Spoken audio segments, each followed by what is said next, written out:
everyone, it is Ranger here, and today we're here on Pokecentral. Now, today, this isn't going to be like a traditional video. No, this is not going to be one of those streams or videos about like me battling and stuff.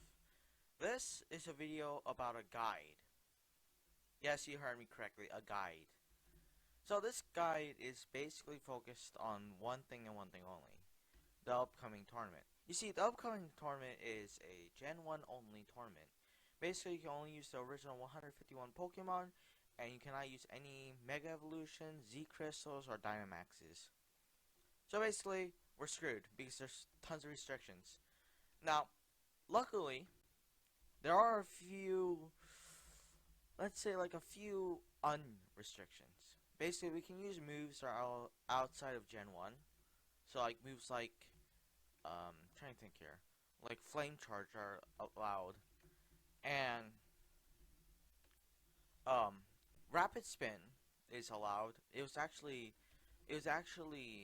banned from most tournaments because of Gen 8 introducing speed boosting to rapid spin, which already was OP because it could get rid of stealth rock, spikes, toxic spikes, but they just had to go and ruin it by adding +1 speed. Look, it's not. I know what you guys are thinking. Oh, but +1 speed isn't that OP. Wrong. You want to know why you're wrong? Here, let me explain to you. Blaziken. It's a Uber Pokemon for a good reason.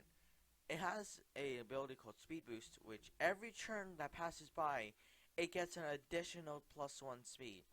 Add that to its already high as heck attack stat, and you just got yourself an overpowered. Yeah. Also, before I forget, a few more restrictions. You cannot use Cloyster, Mewtwo, Mew, or Chansey. Mewtwo and Chansey and Cloyster make sense because of a couple of things. Cloyster, who can tank at least one hit from anything, can use Shell Smash and just absolutely demolish any Pokemon that comes in his way, making it being like used as much as possible. Oh, these line doors.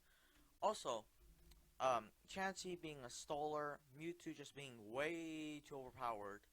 But for some of you that don't know why U is banned, that's because it can learn literally every move in the game. Well, besides a few move exclusive, but that's about it. It can learn Toxic Spike, Spikes, Stealth Rock, Defog, Sticky Web, you name it, it can learn it.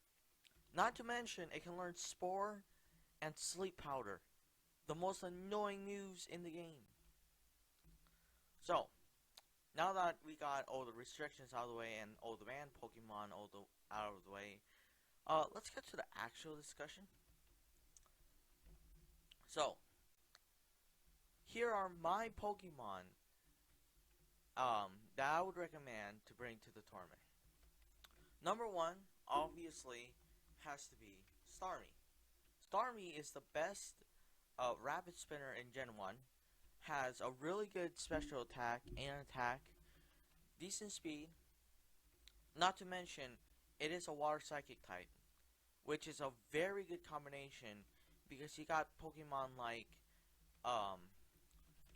like Gengar, which are weak to psychic type moves. Charizard, Arcanine, which is weak to water.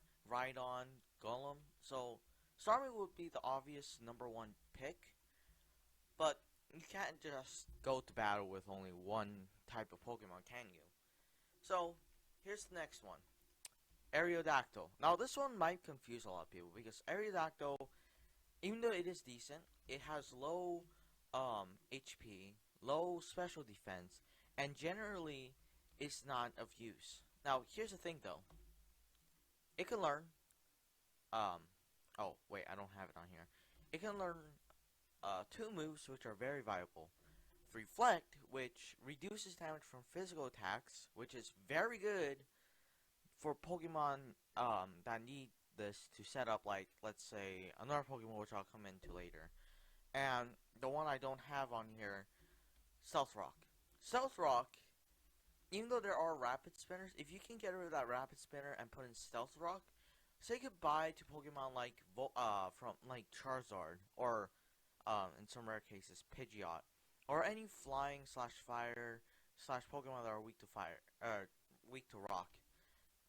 Stealth Rock is probably the best move besides Rapid Spin in this whole tournament, just because of how many Pokemon are weak, like Jolteon, which I'll actually get to right now. So my third pick is Jolteon. Jolteon might be a weirder choice than Aerodactyl. While Aerodactyl can actually use Stealth Rock and Reflect, Jolteon doesn't have really anything going for it. Except, there's actually a couple things. One, Jolteon can actually counter Alakazam, one of the most powerful Pokemon in the whole Generation 1 game. In fact, its Abra, the Abra in the original games, like Pokemon Stadium, was the number 1 Pokemon. This guy is so fast. Let's just take a look at speed. His speed is 359. Now, that might not seem a lot, but here's the thing. Deoxys speed, which is the fastest Pokemon in the game, only has 510, and this guy's only level, what level is he? Oh, he's actually level 100. Okay. This makes it so he outspeeds Alakazam, and this guy has so much special attack that he could probably one-tap an Alakazam, which already has a decent special defense. Like this is not a BP one. And Jolteon, not to mention, could take down Starmie, and the 3 legendary birds, which are gonna be the most. They're actually gonna appear a lot more than you think because they, Articuno, here. So Articuno is like a special defense wall. Moltres and Zapdos are both like one of the best momentum Pokemon that you can use. Like easily, a Zapdos could take care of like Starmie. Alakazam could be taken down by like Articuno with just a few moves, and Moltres just being able to take on most of Pokemon without any doubt. In fact, I'm actually worried about Zapdos because of Aerodactyl. Even though Aerodactyl is a rock type, that there's no electric weakness, there's no electric resistance, so he's gonna get one shot by Zapdos. The fourth Pokemon, which I'm going to recommend, is actually Alakazam.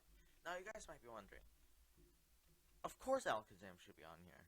Well, there's a few cons to why he's only the fourth. For instance, even though his special defense and special attack speed is very high, he's like a glass cannon. He can be taken down by basically anything.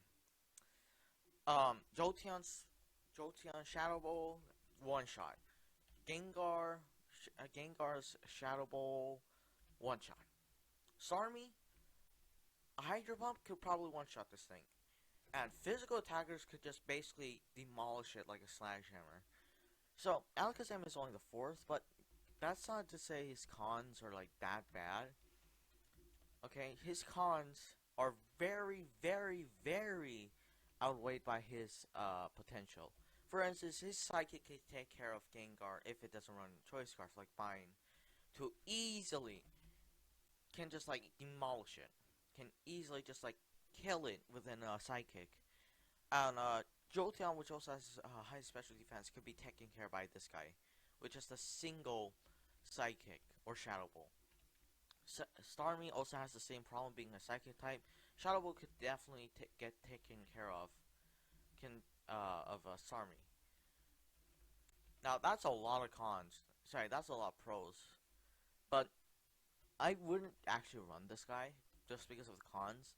Sure, he might be one of the best, but with so many Pokemon that can counter it, I would recommend it. Now, the fifth Pokemon I'm going to recommend is not Aerodactyl. Is actually going to be Tauros. Now, there's actually a reason for Tauros, okay? Tauros has such a good moveset, okay?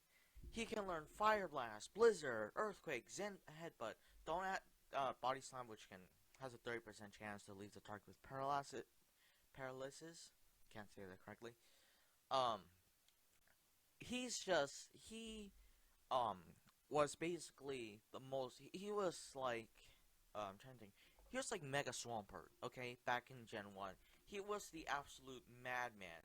Because this guy has an extremely high speed, attack, and his ability, which is Intimidate, which was actually one of the best abilities back then. Because it lowered attack, which was most of a Pokemon's main stats. This guy was so good that he actually rivaled Mewtwo for a few for how much he was actually used back in Gen 1 competition. But there are a few cons, of course. For instance, his special defense is low, so Focus Blast from a theoretical Gengar with maybe a Choice Specs could absolutely kill this dude. But besides fighting type moves, and rock types aren't actually that much of a concern for him because he actually learns Earthquake.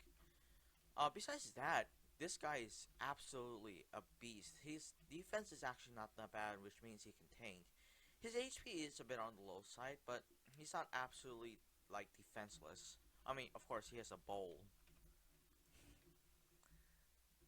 And I don't know if you guys know this, but bowls are considered to be some of the strongest animals, so that makes sense why he's so good. Anyway, before I ramble on, my sixth recommended Pokemon is actually Gengar. Now, Gengar should, when I first was deciding this list, I was like, Gengar should be definitely the top 4.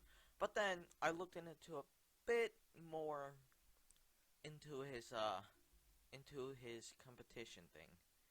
So Gengar actually has a few weaknesses. For instance, Gengar, if this guy gets hit by an Earthquake, yeah,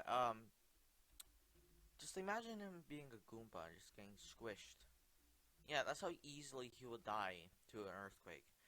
Not to mention, you got Alakazam, Jolteon, and Starmie just to be able to counter this guy. If this guy doesn't run a Choice Scarf, he's easily outsped by these guys. But his pros do actually somewhat outweigh the cons, where he is actually the #1 counter to Alakazam. And not to mention, his moveset is so great. Look at this. Shadow Ball, Icy Wind, Focus Blast, Sludge Bomb.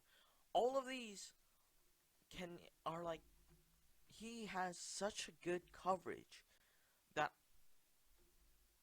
you're joking. You're joking. Okay, we'll be right back. Okay, we're back, so sorry about that.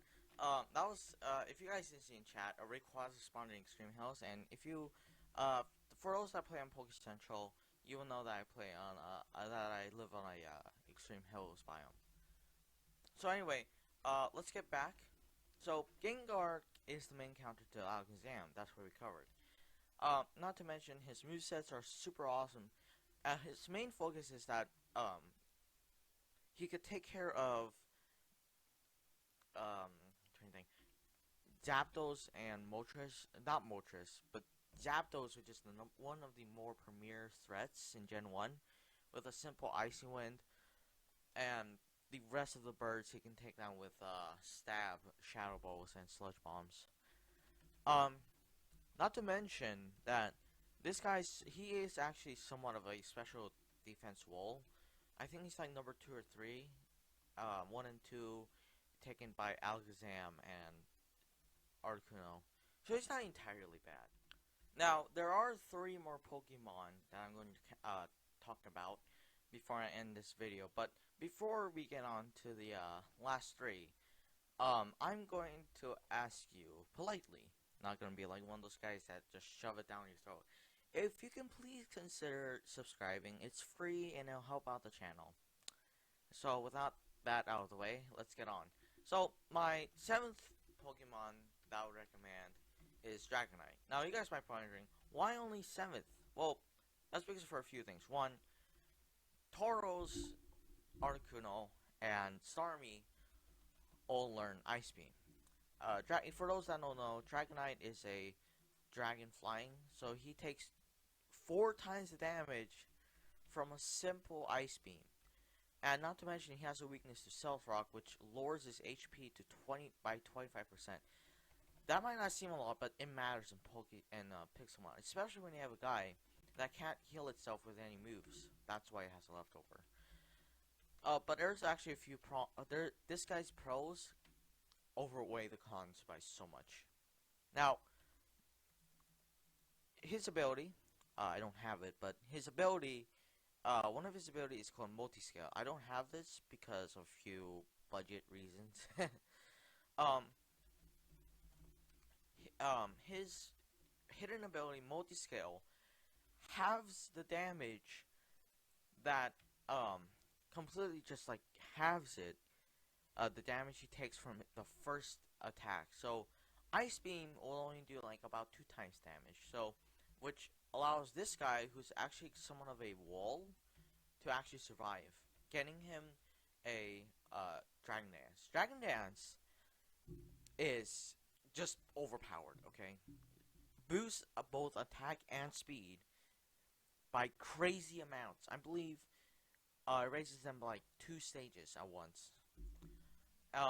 Not to mention, he has actually tons of coverages, like Fire Punch and Earthquake, which are easily able to take care of a few Pokemon like Rhydon and Golem. Now, this guy also has a few things going for him. For one thing, he's immune to Earthquake, which is the most powerful move in the game, because it has coverage and it does the most amount of damage with Stab. And not to mention, he can be a sweeper or a wall. So he actually is viable in all kind of stages. But he's not meant to be a wall, so I would actually recommend just making him a sweeper like Dragon Dance and Outrage. You can theoretically just win a tournament with those 2 moves if your opponent's dumb enough. So yeah, that's my 7th recommended Pokemon.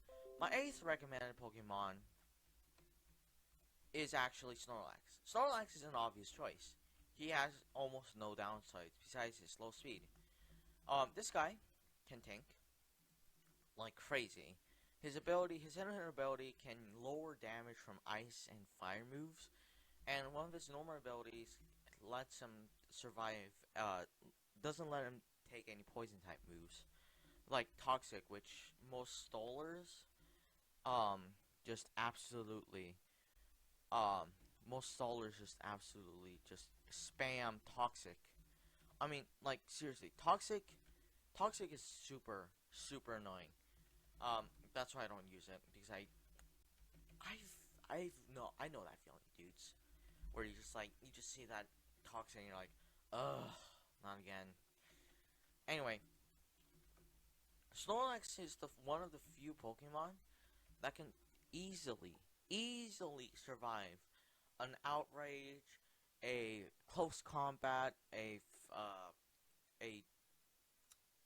focus blast. He can basically survive any type of Pokemon moves for like at least 4 turns. That's crazily overpowered. And considering that if you're using Curse, which ups for that, if you aren't a ghost, if you're using Curse on a Pokemon that isn't a ghost type, it lowers their speed, which kind of sucks for most Pokemon, except for a few Pokemon like Ferrothorn and Snorlax, but increases their attack and defense. Yeah, it is super overpowered for Pokemon that are like initially slow as heck. Um, Curse Snorlax, let's just say this guy can. I've seen him tank. I'm pretty sure an Outrage from a Rayquaza. Rayquaza being one of the most overpowered, and it was Mega Evolved. It took him like 10 Outrages, or say 10 turns with Outrages, because Outrage just like 2 to 3 turns, just to kill this guy, and he ran out of PP for it. Okay, so for the 9th recommended Pokemon, I would get Lapras. This is a Aura Lapras I managed to get. It's actually 96%, but I'm not using it because his defense is super bad. Lapras is actually a tank. and it does crazy damage. So basically, this Pokemon is like an actual military tank. It it can it can tank hits like it's nothing. Not as good as Snorlax, but actually really decently well. And and it does crazy amounts of damage if you do it right with like Ice Beam and Hydro Pump. Like it's sort of like a Dragonite, but a bit weaker. So this guy is like a Snorlax and a Dragonite, just kind of used a fusion. That's what its stats looks like. Not to mention that it is actually one of the more premier threats because of it's actually besides Snorlax, that can actually counter a few Pokemon that I can think of in my head, like Venusaur. Despite it having a weakness to water, it actually has a decent amount of speed, if I remember correctly. Not to mention, um, it can learn moves such as like Thunderbolt. Um, hold on, let me look it up.